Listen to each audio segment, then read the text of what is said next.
An endangered language is one that is likely to become extinct in the near future.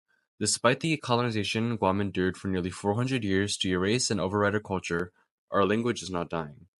In 1948 and 1950, the Universal Declaration of Human Rights and the Organic Act of Guam led to the recognition of the Chamorro's rights and gave responsibility to our government to upkeep the culture, setting a future where our language, Chamorro, can thrive freely in our generation. Guam's previous periods were shaped by what governments had authority over the island. The first being the Spanish regime. They started contact in 1521 with Ferdinand Magellan and initiated colonization in 1668 for Catholic conversion.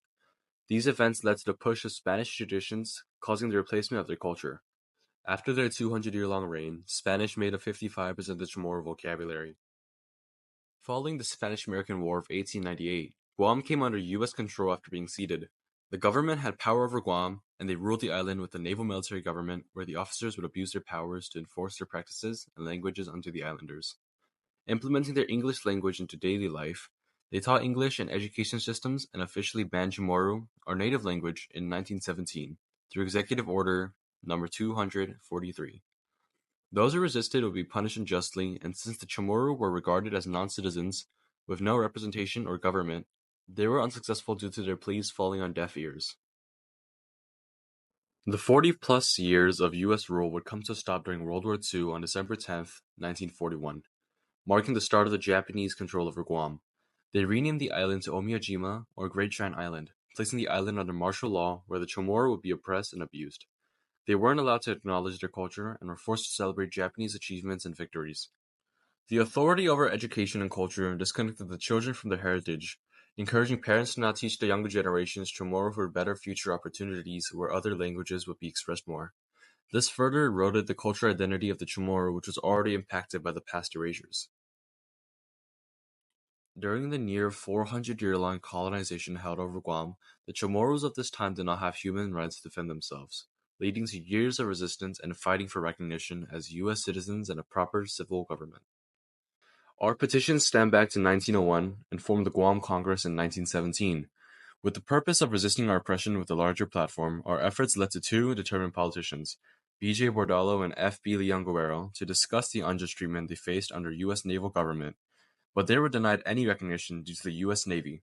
They tried to convince the previous president, Franklin Roosevelt, to deny us by arguing that people of the locality have not yet reached a state of development commensurate with the personal independence, obligations, and responsibilities of United States citizenship. Following this, tensions between the islanders and government grew, causing the 1949 Congress walkout made effective by Carlos P. Taitano through the power of the news. The main contributors were the United Press International and the Associated Press, giving us recognition in the mainland, fueling our fight for the Organic Act. The tension for rights and responsibilities shifted dramatically on December 10, 1948. The United Nations General Assembly created the Universal Declaration of Human Rights. It protected the rights of the people after the dehumanizing events of World War II and the Holocaust. The legislation allowed the people of Guam to finally have the freedom to express their culture and language freely.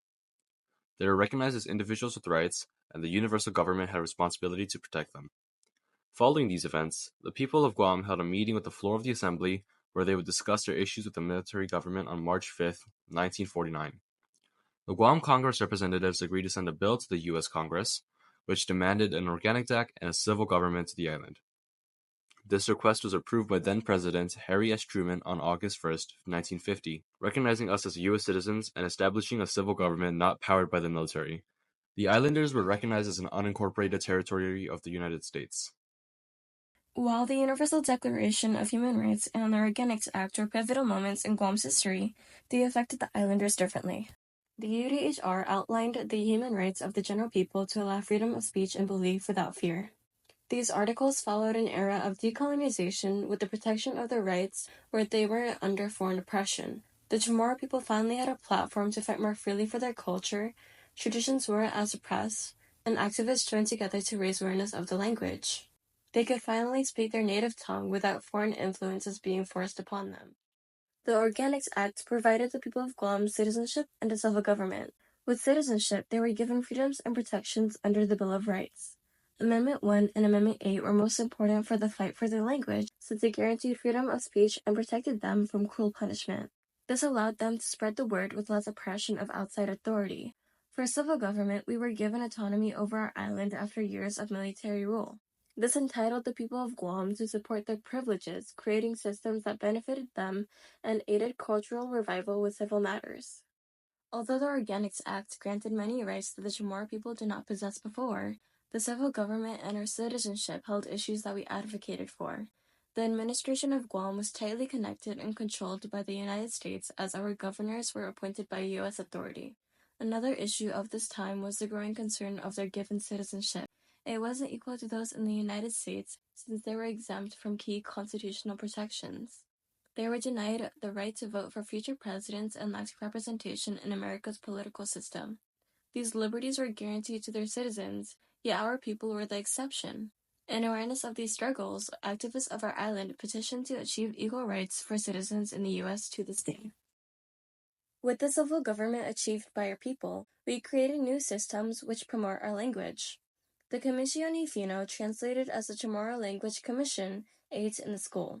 It was a recognized authority over the language, assisted in creating the orthography, and supported the dictionary's development. The program was a vital point in the progression of Chamorro as they made the language's rules and created Chamorro names for agencies and signs, applying them to the islanders' daily life. In the educational department of Guam, the bilingual biculture program was born, and through its legacy starting from 1970 to 1975, it solidified Chamorro in the learning environments. It allowed for the youth to be professionally taught or even use Chamorro in schools for the first time, and marked a turning point in Guam's history where their native language was being encouraged instead of suppressed. The change in authority connected the youth with their native heritage. By the 5th grade, most students would be able to achieve a truly bilingual experience, communicating through Chamorro 50% of the time. The successful nature of this program influenced the Guam Department of Education, GDOE, to authorize another program like it.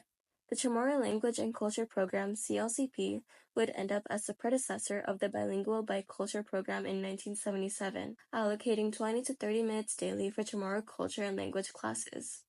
The CLCP would eventually be turned into the Chamorro Studies Department, focused on the same goal of heritage revitalization. By 1991, the NFRC would be created and implemented in public schools, recited in Chamorro alongside the Pledge of Allegiance by the students as an oath swearing to protect the language and culture.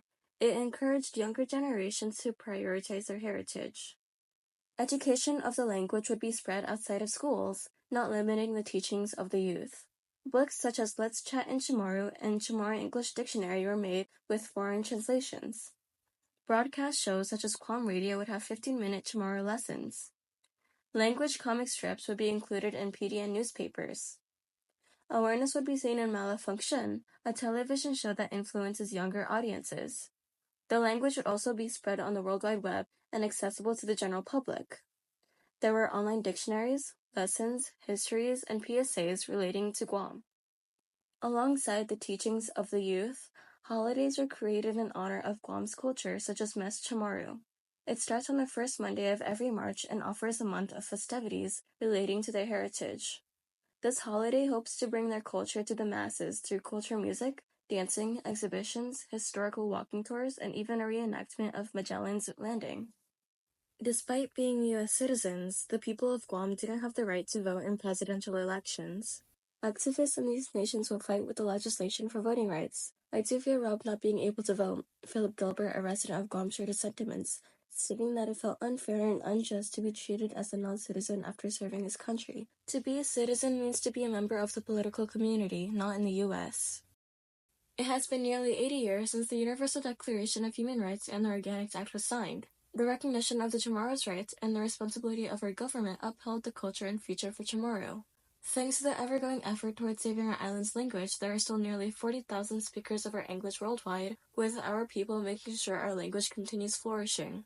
However, we cannot let our guard down and believe our culture is saved, as this fight will continue for as long as this culture lives on. While we work to preserve our own heritage, we must also stand in union with other marginalized cultures facing oppression, ensuring that their heritage and histories are not erased, but celebrated and protected alongside our own.